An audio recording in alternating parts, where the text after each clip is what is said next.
Guys, my name is Ziggy and today I'm here at Brighton Oak Boxing Gym and I'm joined by one Fran Hennessy. Fran, how are we? I'm all good, thanks. How are you? I'm very good, yes. Last fight, first pro title, how was that? Oh, it was amazing, you know. It was such a great experience. It was everything I could have asked for. Went in there, boxed, fought, you know, and came out with a very good win. Your opponent gave it to you the face off. It was a tasty affair. You end up getting the win.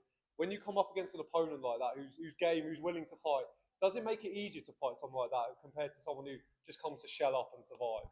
Oh, of course, you know, that brings out the best in me. The worst thing they could do is get in my face and rile me up, because every time they do that, you'll see the best of me in there, because I think it's because it's got more of a purpose, you know. When it's someone in there to just put their hands up and doesn't want to be there, you know, you don't have that fire in your belly as much. So. You mentioned, I've seen a lot of your interviews. You went pro at 18.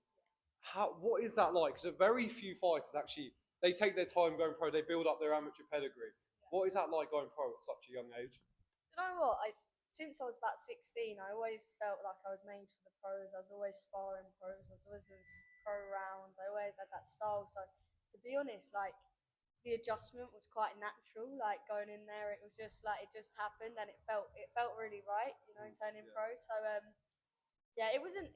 Obviously, it was nerve wracking, and it's different being in front of cameras with the lights. You know, everyone's watching. You know. Whereas in the amateurs, it's like obviously people are watching you, but there's not as much pressure. But yeah, I just feel like I'm naturally a pro, so I kind of just fell into it. What was it like getting into boxing? Because boxing's technically more a male predominant sport. Obviously, your brother's in the sport. Can you just talk to me about what it was like first getting into boxing, and then where it clicked where you're like, right, I actually want to do this? So first getting into boxing, to be honest, it was just you know, my parents really never wanted me to box. My brother and my dad have always been in and around it, so I'd always follow them to the gyms, beg them after school, oh, please let me come with you.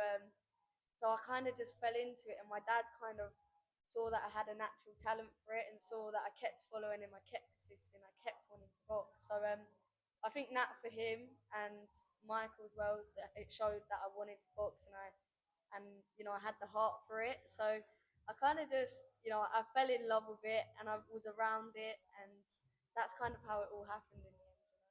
Shannon Courtney's a name that's been mentioned. I've seen the back and forth there. Could that? I mean, she lost her last fight. Could that be a potential fight for you? I mean, that would be a cracking duster.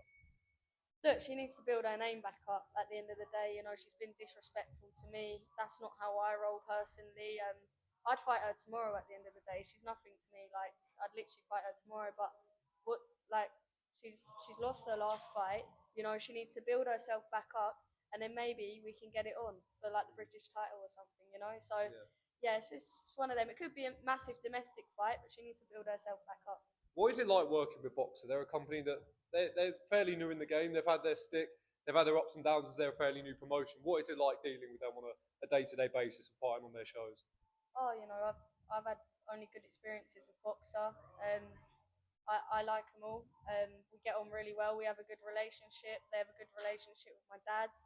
So yeah, Boxer and Sky Sports for me has been very smooth sailing, and you know, I'm working really well with them, and hopefully we can all build together. As I said, my dad works really close with Boxer and Sky Sports, so yeah, hopefully we can all build together and get to the top together. Your brother as well, another fighter. What do you make of what he's been doing? Oh, you know, my brother's been, you know, my inspiration since I've been a young girl. I've always looked up to my brother. He's always basically, he's taught me a lot of what I know now. You know, I've always watched him, and he's always shown me. As I said, he's always been my inspiration. So I'd love to see him come back in 2025 and, you know, show people what he's got, because people don't realise, but they've literally seen 40% of my brother, if that. You know, so he's still got a lot more to show, and I believe he's going to be proving a lot of people wrong in 2025. Final one from me. First pro title obviously under the belt. What can we expect from Fran Hennessy in 2025? Plenty more pro titles. Give me all of them. I want them. So I'm going to keep climbing up them ranks, and yeah, we'll see where it goes. Amazing. Can't wait to watch Fran Hennessy. Thank you for your time. Thank you very much.